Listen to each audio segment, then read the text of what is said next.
नमस्कार, capital TV Uttar Pradesh का Sunday special देख रहे हैं आप और मैं हूं आपके साथ शिवानी रतूड़ी।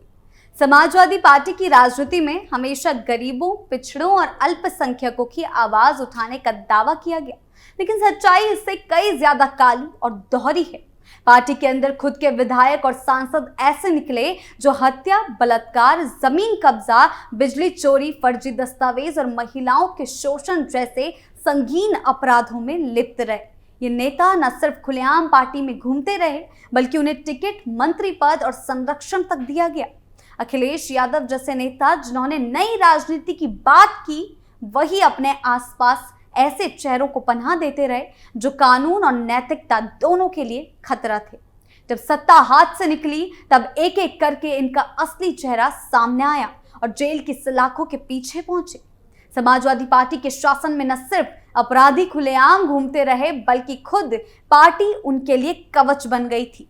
ये साफ दिखता है कि एसपी की राजनीति यानी कि सपा की राजनीति में समाजवाद से ज्यादा सांठगांठ और अपराध का बोलबाला रहा है।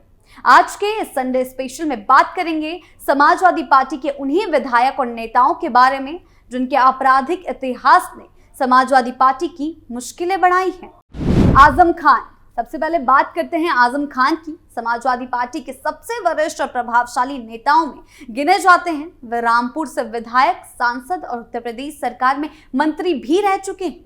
उनके खिलाफ 80 से ज्यादा आपराधिक मामले दर्ज हैं, जिनमें फर्जी जन्म प्रमाण पत्र, जमीन कब्जा, भड़काऊ भाषण, सरकारी संपत्ति हड़पना और किताब चोरी जैसे गंभीर आरोप शामिल हैं।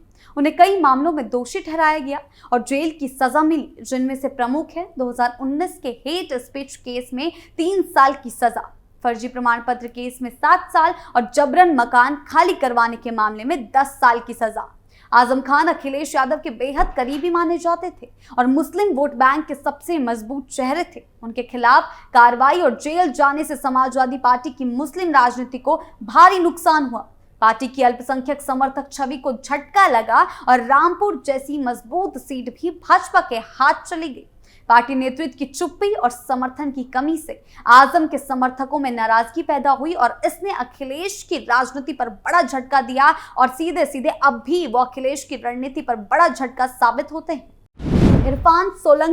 इरफान सोलंकी की बात करते हैं। इरफान सोलंकी की गिरफ्तारी का मामला अखिलेश यादव और समाजवादी पार्टी की राजनीति पर एक और गहरा धक्का साबित हुआ है, खासकर उस समय जब पार्टी खुद को कानून व्यवस्था, पारदर्शिता और नई राजनीति के प्रतीक के रूप में पेश कर रही थी। उस दौरान ये बड़ा मामला सामने आया। कानपुर से विधायक और सपा के उभरते मुस्लिम चेहरों में गिने जाने वाले इरफान सोलंकी पर जमीन कब्जा, आगजनी, मारपीट, फर्जी दस्तावेज बनवाने और फर्जी आधार कार्ड रखने जैसे गंभीर आरोप पहले ही थे, लेकिन जब 2024 में एक महिला का घर जलाने के मामले में उन्हें दोषी पाते हुए 7 साल की सजा सुनाई गई, तो ये केवल एक नेता का पतन नहीं था, बल्कि अखिलेश यादव की नैतिक और राजनीतिक रणनीति की भी बड़ी विफलता बन गई।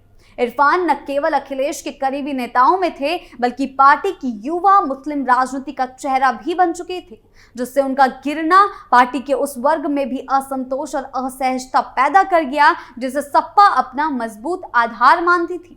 विपक्ष ने इस घटना को लेकर अखिलेश यादव पर सीधा हमला बोला और समाजवादी पार्टी को गुंडों और अपराधियों की शरण स्थली करार दिया, जिससे पार्टी की लॉ एंड ऑर्डर के मुद्दे पर विश्वसनीयता बुरी तरह कमजोर हुई। ये मामला उस समय सामने आया जब अखिलेश यादव यूपी की सत्ता में वापसी की जमीन तैयार कर रहे थे और शहरी इलाकों में पार्टी की छवि को सुधारने की कोशिश कर रहे थे, लेकिन इस मामले ने उनकी छवि को और भी ज्यादा बेहद गिरा दिया। इरफान सोलंकी जैसे नेताओं की वजह से पार्टी पर अपराधियों को संरक्षण देने के आरोप न केवल मजबूत हुए, बल्कि भाजपा और अन्य दलों को ये कहने का मौका भी मिला कि समाजवादी पार्टी अपने पुराने ढर्रे से आज भी बाहर नहीं निकल पाई है और अपराधियों को संरक्षण देती है। रमाकांत यादव, जी हाँ, बात करें रमाकांत यादव की तो समाजवादी पार्टी में रमाकांत यादव जैसे नेताओं की मौजूदगी ने अखिलेश यादव की छवि को बहुत नुकसान पहुंचाया है।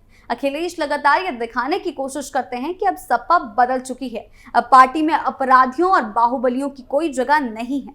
लेकिन रमाकांत यादव, जिन पर मारपीट, धमकी, अवैध कब्जा, सशस्त्र अधिनियम और उल्लंघन और जहरीली शराब कांड जैसे गंभीर आरोप हैं और जो पिछले 2 साल से जेल में बंद हैं, उनकी पार्टी में सक्रियता ने अखिलेश के दावों पर सवाल खड़े कर दिए। हाल ही में उन्हें गैंगस्टर एक्ट के तहत IR42 गैंग का सदस्य भी घोषित किया गया, जिससे पार्टी की छवि और ज्यादा खराब हुई। खासकर जहरीली शराब कांड, जिसमें लोगों की जान चली गई, उसमें उनके परिवार का नाम आने से जनता में गुस्सा और अविश्वास बढ़ा है। इससे भाजपा को एक बार फिर सपा पर हमला करने का मौका मिल गया और वो इसे अराजकता और अपराधियों की पार्टी कहकर प्रचार करती रही। लेकिन जब उनकी पार्टी में ऐसे विवादित नेता बने रहते हैं तो लोगों को भरोसा नहीं होता कि सपा वाकई में बदली है। इससे न सिर्फ पार्टी की छवि को नुकसान होता है, बल्कि आगामी चुनावों में वोटरों का भरोसा जीतना भी मुश्किल हो जाता है। अगर अखिलेश को सच में अपनी राजनीति को साफ दिखाना है तो उसे अपने ऐसे नेताओं से दूरी बनानी ही होगी, वरना सपा हमेशा पुराने आरोपों और विरोधाभासों में फंसी रहेगी। जियाउर रहमान बर्क जैसे नेताओं की बात करें तो समाजवादी पार्टी में सक्रिय मौजूदगी ने अखिलेश यादव की राजनीति को कई स्तरों पर नुकसान पहुंचाया है, खासकर जब वो खुद एक संतुलित, प्रगतिशील और समावेशी नेता के रूप में खुद को प्रस्तुत करने की कोशिश कर रहे थे। बर्क, जो संभल से सांसद हैं, उन पर बिजली चोरी, अवैध निर्माण और सांप्रदायिक तनाव भड़काने जैसे गंभीर आरोप हैं। शाही जामा मस्जिद विवाद में SIT की चार्जशीट में उनका नाम शामिल होना और 1.91 करोड़ रुपए की बिजली चोरी जैसे मामले ने न केवल कानूनी दृष्टि से गंभीर हैं, बल्कि समाजवादी पार्टी की नैतिकता और जन प्रतिबद्धता को भी कटघरे में खड़ा करते हैं। विशेषकर जब ऐसे मामलों में हाईकोर्ट से मिली राहत के बावजूद जनता की नजर में उनकी छवि संदेहास्पद बनी रहती है, तो पार्टी की साख पर सीधा असर होता है। उनको भले ही अखिलेश यादव का रणनीतिक मुस्लिम चेहरा माना जाता हो, लेकिन आजम खान जैसे राजनीतिक परिपक्वता और जन समर्थन की कमी उन्हें एक कमजोर स्तंभ बनाती है। इसके चलते सपा पर मुस्लिम तुष्टीकरण का आरोप और अधिक मजबूत होता गया है, एक ऐसा नैरेटिव जिसे भाजपा लगातार चुनावों में भुनाती रही है। जब पार्टी ऐसे नेताओं को खुला समर्थन देती है जिन पर सांप्रदायिक हिंसा भड़काने जैसे आरोप हों, तो इससे बहुसंख्यक समाज के बीच डर और अविश्वास की भावना भी पैदा होती है, जिससे सपा की सर्वसमावेशी राजनीति की छवि जो बनाना चाहते थे वो और ज्यादा खराब होती है। बिजली चोरी जैसे प्रकरणों ने न तो आम जनता में ये संदेश और मजबूत किया कि सपा के कुछ नेता खुद को कानून से ऊपर मानते हैं।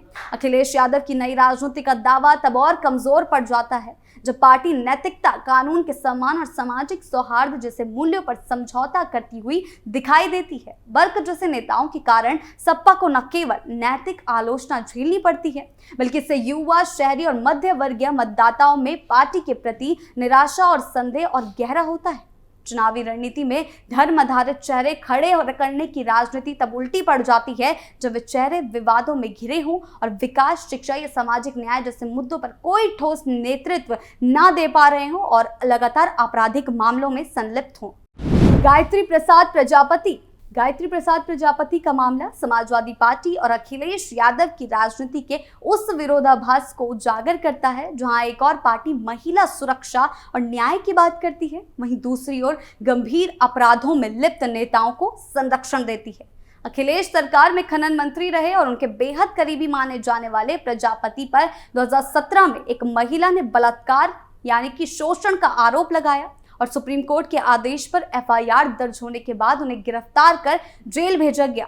अदालत ने उन्हें दोषी करार देते हुए उम्र कैद की सजा सुनाई और बीते 3.5 साल से वे जेल में ही, जबकि उनकी हर जमानत याचिका खारिज होती रही। इस पूरे मामले ने न केवल अखिलेश यादव की नेतृत्व क्षमता पर सवाल उठाए, बल्कि ये दिखाया कि उन्होंने महिला सुरक्षा जैसे गंभीर मुद्दों को नजरअंदाज कर पार्टी के एक विवादित नेता को दोबारा टिकट देकर नैतिकता से समझौता किया।